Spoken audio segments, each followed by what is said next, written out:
you don't drive a U-Haul, you got to get someone to drive the U-Haul. You got to get boxes. You got to pack all these things up, and you got to go again. And then you have the problem of the mail. You can afford it now. Who wants to keep changing mail every 1 or 2 years? Whereas if you had your own home, you had the stability of that. Like, that's true. It's. I have a thing that if I'm selling a house to a family, I really don't want to sell the house to a family without a dining room. Okay. You know, on a Sunday, when your mother gets in the kitchen and she's making that roast chicken and she's making, you know, all that curry and all that food, and then you all come to the table and you eat, and that's where not just the black family or the Hispanic family, but families in every race and culture come to the table and they ask the children, how was school? Bring it to the table, yeah. Right? How this is what we're going to do, family. But a lot of people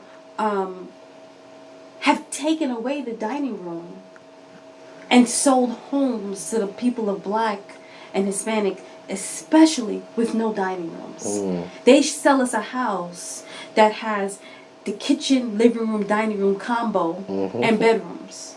So basically what you do is you come in the house, you get your food, you sit on the sofa. You're not even at a table. You sit at the sofa and eat your food. Once you finish, you go in your bedroom and that's it. And everybody's private and everybody's personal, and you don't know if your kid now has a gun in their room. You don't know if your daughter is being bullied in school, or you don't even notice that your son has a new tattoo, because no one is coming together in the family to have discussions because they're eating on the run and they're going. So I kind of made it a thing that, you know, if it's and I had a family who did not care about a dining room. She said, I don't care. I just want to buy the house. She was pregnant. She just wanted, and I said, nope. I'm not doing it. And the house I sold her had a dining room. And I remember she went and got a big dining table. And she had dinner with her family and her in-laws. And she took a picture of it. She posted on social media and was like, first dinner with my family at the table. And she'd send it to me. And she was like, thank you for the dining room. Because she kept saying she doesn't need one. And she periodically posts pictures and videos of her 2 young kids sitting at the dining room table, either eating dinner or just coloring in their coloring book while she talks to them. So it's like, these are a lot of the factors that we have removed or allowed to be removed from our community, from our homes, on the importance of home ownership, right? Okay, I want to make sure I'm going in the right direction. No, this is great. So, like you're saying, home ownership is the pillar of the family foundation, and I feel like that's another thing that's been affected with the whole Black Flight. The families are being destroyed, and there's really nowhere for them to. There's no community centers anymore. All that's part of real estate. All that's part of, and it's not just home ownership. Home ownership, we should strive for home ownership, right? In what people don't know is in a lot of the urban communities, it's rich in home ownership. If you go deep into Harlem, you're talking about people of color who have owned beautiful homes for years, and they have no mortgage. You understand? But they're the ones being harassed day in and day out to sell their homes and sell it for less than what they should sell it, when we should really be having generational transfers. Right? Of wealth, just like every other community. That is not speaking negative of any community by saying that they have that and we don't. That's not doing that. They do. If you go into any community, if you go into the white community, if you go into the Asian community, if you go into the Middle Eastern community, they are passing their home ownership down to their family. Or they're embedding and educating their children to become homeowners as young as 18. Look at our president. Yeah. You're not going to rent. You're not going to go somewhere and rent somewhere when you can go and become your own homeowner, right? But then the flip side of it is, now that they took our home, they're taking our apartments. It's basically like, you don't want us here when a studio is $2,600. Insane. It's insane. So where do we go? The shelter system has 6 1,000 people. And the sad part about it is they're not building us apartments. They're building us shelters. So that goes back to my whole rent stabilization thing. They're basically saying we messed up after the war by giving them rent stabilization. Because the rent stabilization laws basically say we can't kick them out. So now what we're going to do is we're going to give them shelters. And shelters, if they act up, they're gone. They're gone in 48 hours. No courts. No courts involved. We don't have to give them, eviction notice. They don't sign in 24 hours. They can literally go into their rooms, put on their gloves, throw out their food, put their stuff in storage. And when that person comes back, says, I'm sorry, your room has already been replaced because there's a waiting list to get into the shelter, and go down to the Bronx and put your name back on a number. Yeah. And when you go into these shelters, oh my gosh, there's no community centers. There's no life classes. There's no tutoring. There's no parenting 101. You get a small room with bunk beds for you and your kids and a hot pot. Many of them have bed bugs. Many of them have roaches and rats. The women's shelters, I don't know, I haven't been into the men's shelters, but in the women's shelters, it's one big open room with twin beds. And you get a locker. My gym locker is bigger than that. And what you have to do now is you have to go down to the shelter once a week and change up your clothes, because you can't keep all your clothes there. Right. So you got to go every week, get your clothes, bring it over, get over a week, and bring it over. You have to go through metal detectors. I've had people tell me that in the shelters, they're not allowed to have bleach. So before they go into the bathroom, they want to clean the bathroom or the toilet. They're not allowed to have bleach. Right? Because those things, are contraband, just like jails. There's no difference. There's no difference. So instead of building permanent housing and say, listen, I'm going to build this big old unit and put permanent apartments and start putting people in there, right? Mm-hmm. They're building more shelters that they can get us out in 48 hours. And I thought that this thing was like, not that I thought, I knew it wasn't just a New York thing, but I had a woman call me from Nashville, Tennessee. It's happening out there. I have people call me from Georgia. I have people call me from Detroit. I have people call me from all over the country. And outside of the country, they're telling me this issue is real.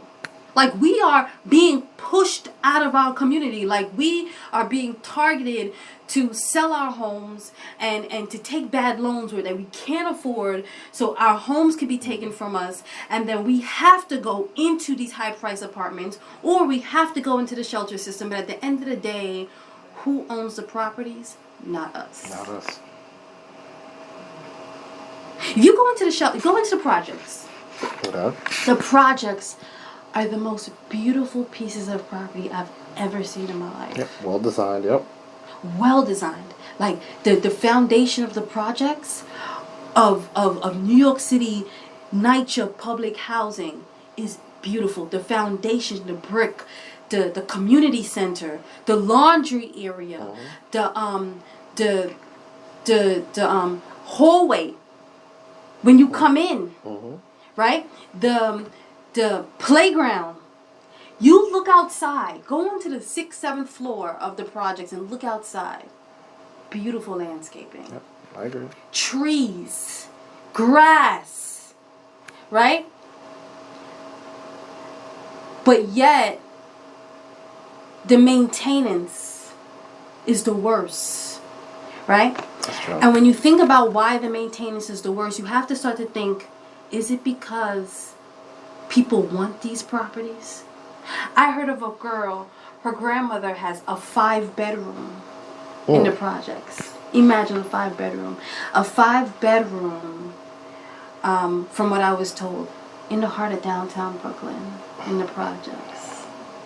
Imagine if that property was sold to private entity and they renovated the kitchen and put stainless steel appliances and renovated the bathroom and painted the walls over a 5-bedroom, how much money that apartment would be worth versus the low income family living in there that's not paying that much money. So there's a desire for these properties. It's real estate. Real estate makes people greedy. There's a desire for it. But unless we look at what we have and say, wait a minute, we're sitting on prime property, right? Why is it that these people in the projects have no heat? Want them out. Oh, they have. Come on now. You're talking about this woman was granted $57 million because her daughter was affected by lead. Right? Now you want to think about people of color who are not achieving as they're supposed to be achieving. That I don't know the effects. I'm not a doctor. I don't know the effects of lead. Right. But what if the effects is this girl being violent in school? Or this girl not being able to perform properly in her academics. So now us as a people, we're slower or we're more prone to get arrested and go to jail at a young age because of her violent acts, because of this lead in her system. I don't know. The whole system, yeah. The whole system. As it means to just like push us and just get us out and just get going. So what do? We have to educate ourselves. We have to know what the value of real estate is. Yes, yep. What is the value? Like this information that we're learning about, right? What is the value of what we learn, and what does all this mean on a property? My dad told me that in a property, every piece of brick is worth a bar of gold. Like literally, when I look at a house, I don't see bricks. I see bars of gold. Every brick that I see, when I look at it, it's like I'm a colorblind now because I see bars of gold in every piece of a property, and that's how we have to look at it. And if we look at it that way, we turn to ourselves and say, okay, I'm not going to accept $5,000 to be bought out of my apartment. I'm a business owner. I can't tell you how many loans I've been offered. I can show you that as a business owner, how many loans I've been offered. And I think to myself, are they offering me these loans to make me fail? Designed to fail. These are all loans. God damn. These are all loans that I've been written to go take out money. Now, why would I take out all these loans? To put myself in $200,000 worth of debt. Keep you under the system. That keeps me under the system and never look at this. Literally every single day, I got some more mail. Out of all the mail, one of them is another loan for me to borrow money. So we have these homes and they want them and we won't give it to them. So they come and they give us a loan that we can't afford. So now they can turn around and say, now I'm taking it. I think now we just have to talk about what is this series going to do? Okay. What are we going to explore in the series? Okay. Is it going to be